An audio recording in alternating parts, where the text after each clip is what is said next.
Sector Report is proudly brought to you by Tower, Rural Insurance Specialists.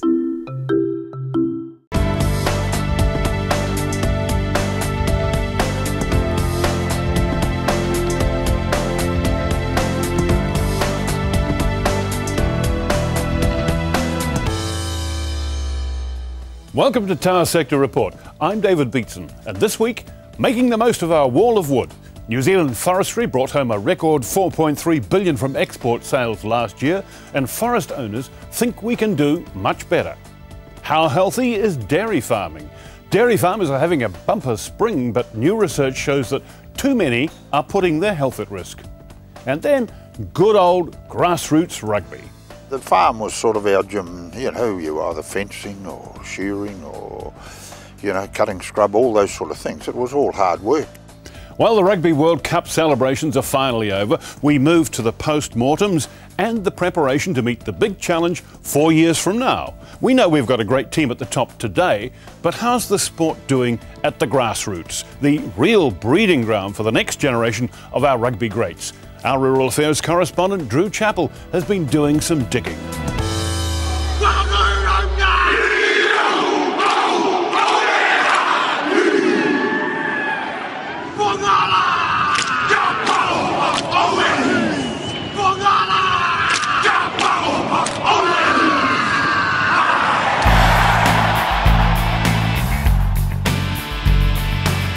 Rugby is to New Zealand what religion is to most other countries. We live it, breathe it, and over the last 2 months we've been treated to more than we could ever wish for, culminating in our first victory in the World Cup for more than 24 years. In the All Blacks' 107-year history, many great players have had strong links to farming, the likes of George Napier, Wilson Winteray and Ian Kirkpatrick, to name but a few. Two of the New Zealand World Cup team this year hail from farms, both of them front rowers. Tony Woodcock, whose family farms in Kaukapakapa, and Andrew Hoare, who grew up on a farm in central Otago. And of course, the greatest player of them all was a farmer too.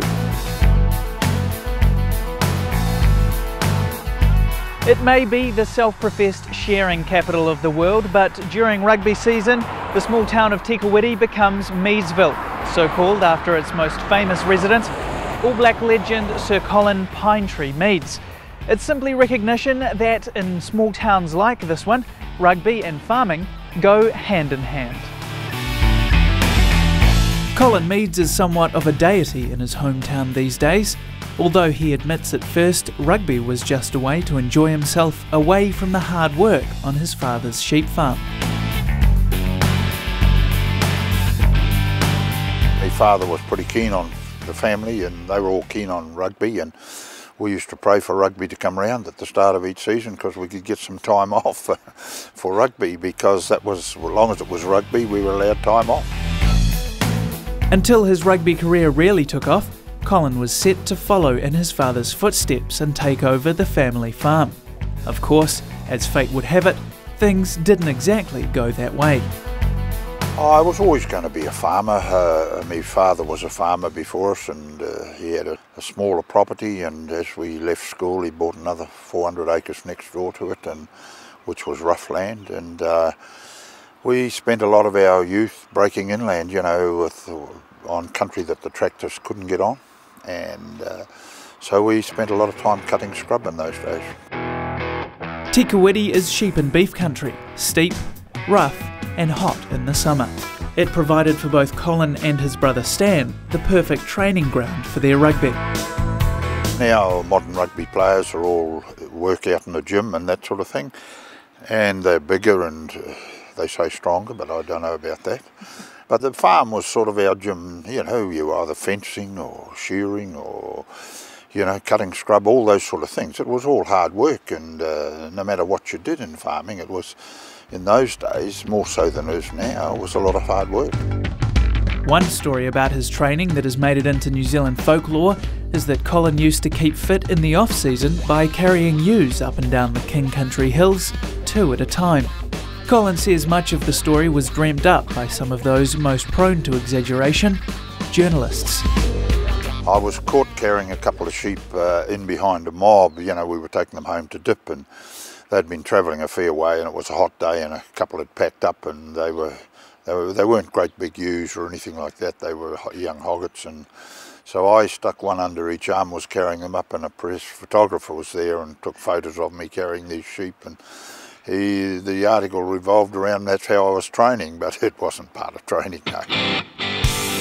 Most of Colin's summers were still occupied by farming, as the game was of course still amateur, and none of the players drew a salary. This meant he effectively had 2 full-time jobs, one as a farmer and one as an international sportsman, travelling all over the world wearing the black jersey, tormenting opponents everywhere he went. He says nowadays, however, players have to choose between farming and rugby, as both are far too time-consuming to juggle. They've still got a farming background, and they come from farms, but they've got to give that away during the rugby season because they're in camp the whole time. They're either in the Super 15 or whatever it is franchise in the Sansa competition, and they go straight from that into their provincial competitions, and then if good enough they're into the All Blacks. So they have no time on the farm at all, and the farm's just a release for them to go home and chill out sort of thing. One All Black who saw the era of professionalism come in is the notoriously hard front rower Richard Lowe. Nicknamed the Enforcer, Lowe was as tough on the field as he was off it, growing up in Canterbury and starting out as a stock agent before rugby came calling. I worked for Pinegall Guinness down in the Archery as a stock agent, and I suppose it's a big part of the community, and if you want to be part, you had to be part of the rugby club really, and that's just the way it was. Where I grew up, we were rather fortunate with the Glenmark Rugby Club. We had an under-11 team that had 4 All Blacks come out of it, so 2 Deanses and Andy Earle and myself. So we grew up with a lot of rugby people around us, and it just carried on through life. Although he went on to notch up more than 70 matches for the All Blacks and is one of a select few to have played in 3 World Cups, he says like Colin Meads, he started playing rugby because as a farmer, it was what you did on the weekends. Lowe's tough-as-nails reputation was forged working long hours on Marlborough pasture, something he says is no longer a dominant trait of modern farmers, so no longer as much of an advantage to farming rugby players. The motorbikes come in doing the ute, etc., and they may not do the same running up and the modern day tractors, etc. Big bales, they don't cart them, but in the old days I think, farming stock were reasonably durable. They're hard. They wouldn't be as fit as the players today, but their stamina was huge. The 2 current All Black farmers don't have too much spare time to get back onto the land, but Lowe says they would cherish what little time they do get there. I think you have to choose in a lot of ways. Andrew Hoare gets back down to Maniatoto occasionally, Tony Woodcock up north. You can't do both. It's a full, when you become a professional rugby player, especially at All Black level, you are a rugby player. That's your profession, and whether it be training, rehabilitation, occasionally, but you've got downtime, and I think that's when the boys tend to go back to the farm just for a difference. There is always a fair bit of banter between teammates in any sport, and rugby of course is no different. Richard Lowe says in his time playing the game, there was always good-natured jibes between the city and country lads. John Kerwin still does it to this day. He was saying how, when Japan played Canada, how when he used to room with Kieran Crowley, Kieran ring his cows each night and say good night to them, and then ring them in the morning and say hello. That came from a butcher boy, so you can't, without Kieran's cows there'd be nothing to chop up in his shop. Richard Lowe hosts a sport and farming radio show on Live Sport during the week, while Colin, now retired, still keeps an eye on how things are going in agriculture and occasionally helps out on his son's farm. My son's farming, and I often help out there a day here and a day there, especially at docking time, or it's this time of the year now sort of thing, but his children are growing up now, and so he does the docking in the holidays and all that sort of thing. But there are times I'm out there and I keep abreast of what's happening in the farming world. I still get the farming magazines, the Farmer Weekly and all those sort of Straight Forward and things, so you keep up with the news. The links between farming and rugby are as strong as ever. Local small town club rooms serving as a hub of activity on Saturdays all over the country. And in the wake of the biggest tournament we've ever hosted, It's a partnership that will hopefully breed many more All Black legends. Drew Chappell reporting with a bit of help from Rugby's Pine Tree. Now we're off to Pine Tree Country to visit the sleeping giant of the New Zealand economy. That's next on Tower Sector Report.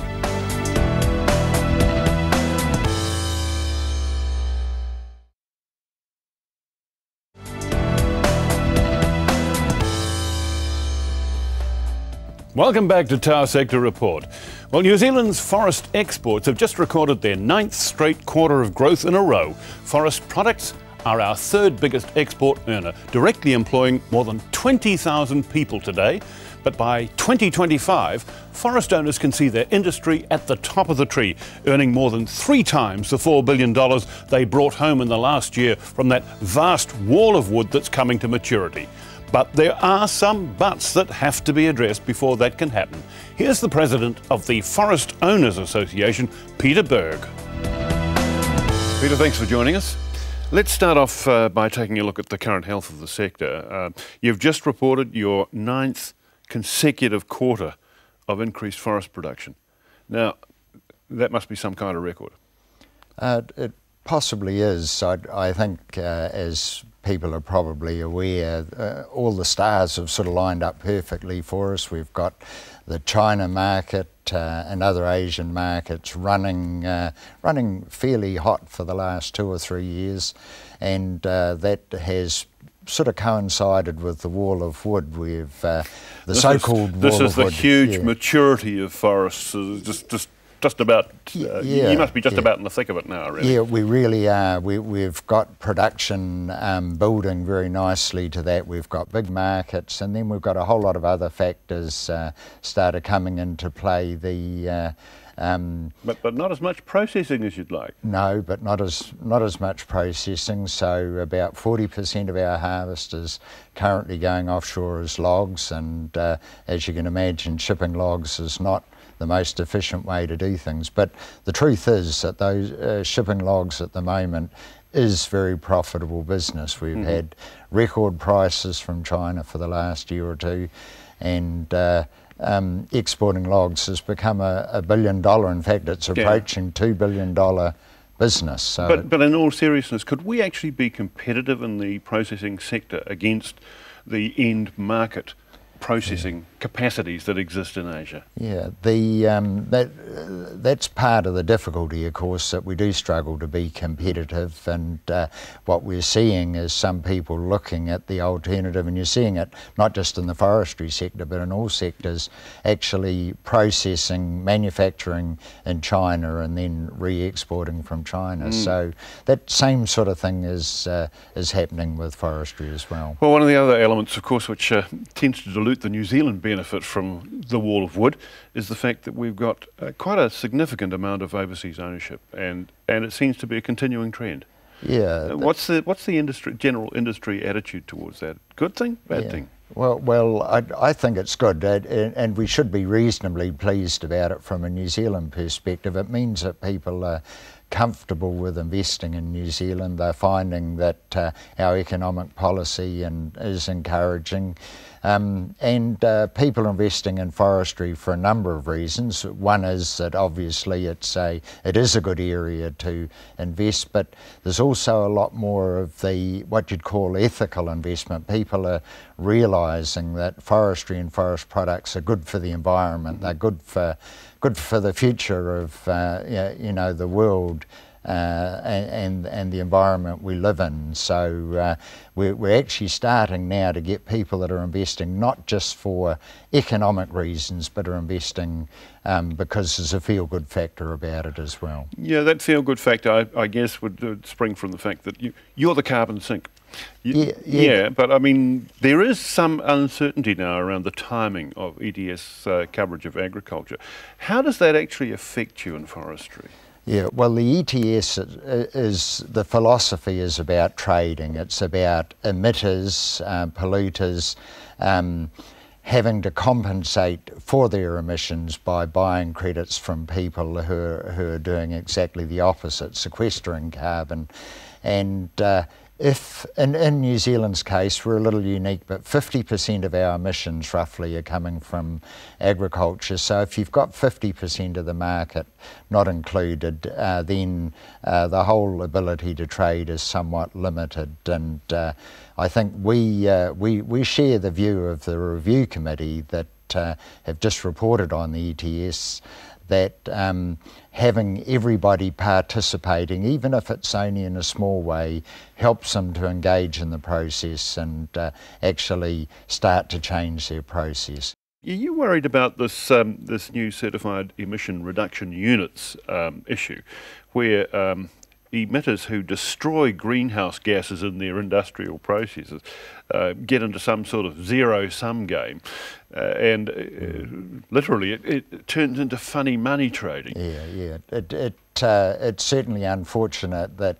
these so-called CERs are available and can come into the market, because they're easily accessed in the countries that have them.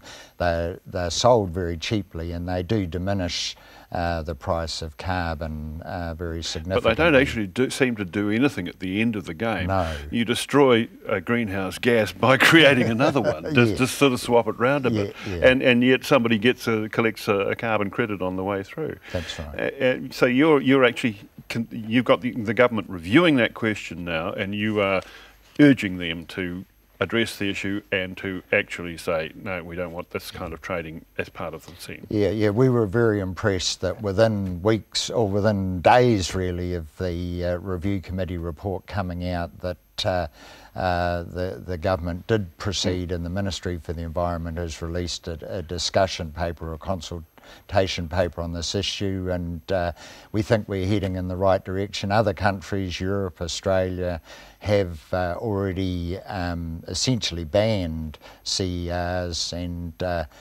we think that that's a good policy practice, and we hope New Zealand over time is able to follow the same sort of trend.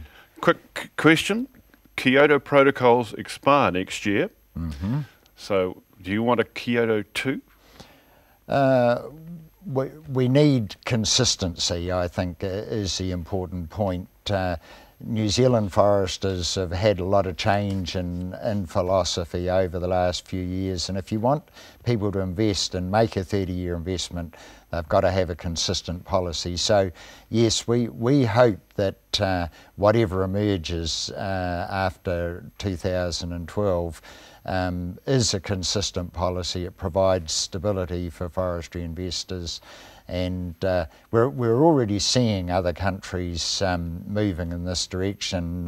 For example, China's now talking about an ETS.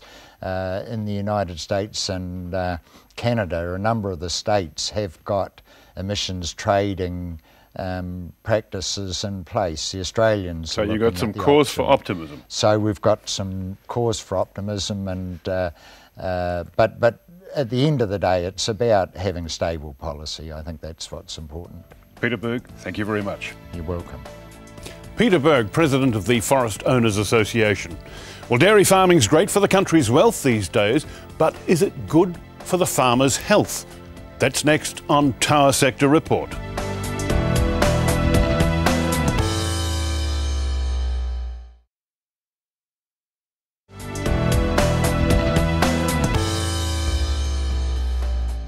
Welcome back to Tower Sector Report. Well, the New Zealand Institute of Rural Health has just completed the first year of an 8-year program to identify the main health issues facing dairy farmers, and has produced some surprising findings. 800 farmers were given a health check during the year. 2/3 of them were found to be at risk of cardiovascular disease, 50% had high cholesterol readings, and 30% experienced pain that interfered with their sleep. And what's more, half of the farmers checked hadn't sought help for their health problems before they took the Institute's pit stop test. So to look at the implications of the survey, the Rural Health Institute's Chief Executive, Robin Steed, joins me now. Robin, welcome. Morning, okay, David. Did that set of year one results surprise you? No, they didn't surprise us. They did disappoint us a little, but the population, the dairy population, is a mirror of the rest of the population, and those statistics are on the higher end of the New Zealand average population. Well, that was the bit that surprised me, because, you know, the sort of mythology is Oh, the farming life is so wonderful, healthy, outdoors, you know, stress-free, all those wonderful things. And here we've got these very high rates of cardiovascular risk. Yes, it certainly says something about those myths, doesn't it? That in fact our dairy farmers work hard, they work long hours, they exhibit increasingly high levels of anxiety and stress. They will acknowledge that, and that is acknowledged in the sector. Do they? Yes, they do. They Okay. do. I mean, not the Stoics. Well, I think they are stoic, That's what I without get a at. doubt. But Yeah. but underneath, when you can ask the right questions and look at the right information, you'll find that their bodies are saying something different. What sort of things were you testing for? We did a quick snapshot that took about 10 minutes. We asked a series of questions about farmers' health, both their physical and their emotional well-being. And then we did their height and weight to give a body mass index, and we did their blood pressure and a finger prick test to look at cholesterol and glucose. Mm-hmm. And so that gave you a fair range of things to look for. Those rates of cardiovascular risk and the high cholesterol levels, are they much out of line with the kind of average levels in the community as a whole? Well, we think that around 1 in 5 of the population of New Zealand, adult population, exhibit a level of hypertension. But we found that higher at sort of, 1 in 3, 1 in 4 amongst the farmers. The cholesterol levels are a little higher than the average population, yes. And the obesity level, while we expected that to be higher given the physical nature of the business that the farmers are in, that was disappointingly high, yes. Okay. And so how representative was the base sample of 800 farmers who underwent the test? Okay. So, where would they come from? All over the place? They were a self-selected group, and in year one, because we didn't know what the response would be, we chose to go to places that farmers collected. So we went to conferences, we went to Dairy NZ face-to-face meetings, we went to small herds, education days, and then some of the down-on-the-farm work that the farm consultants do. But I think our first year is skewed a little towards owners and managers, and our targets for this year coming are to get closer to down on the farm and the people who are labouring on the farm. Your sample was self-selecting. Yes. Could it have biased the results to give you a higher level of thing? Because if you're self-selecting, that means, I think I'd better do this.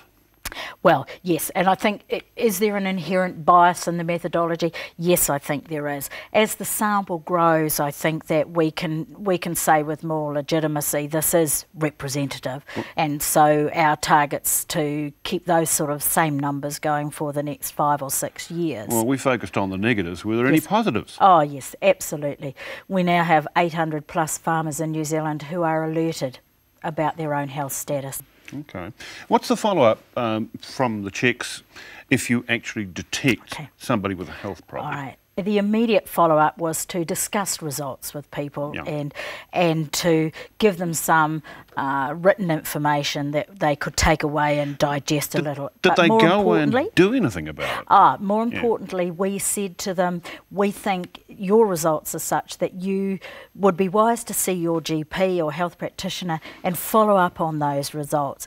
And furthermore, we'd like to give you a call in 3 months' time just to see how it's going. So we're in the middle of our 3-month checkups now on people. I was going to ask you, this is an 8-year program. Yes. What are the sort of next stages?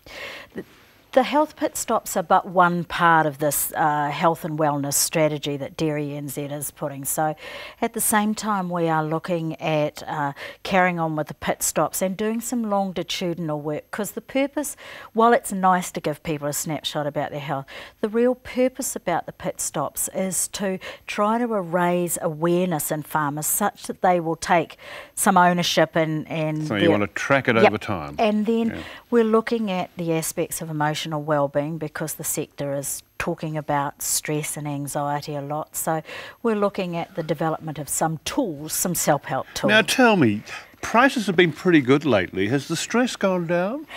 Well, that's an interesting thing. It was a little bit of a learning curve for me, of course, the cycle of the dairy farming year. And very clear people say to me, don't talk to me when we're calving, don't talk to me at this time of the year. But we did find, as it became clearer that the payout price was going to hold up as forecast, that people did exhibit less anxiety around their life. Lovely to get some good news. It Robin, is thank indeed. you very much. Robin Steed, the Chief Executive of the New Zealand Institute of Rural Health. And that's all for now. Remember, you can catch our show again anytime via the internet at www.country99tv.co.nz. Thanks for your company. I'm David Beatson for Tower Sector Report. Till next time, goodbye.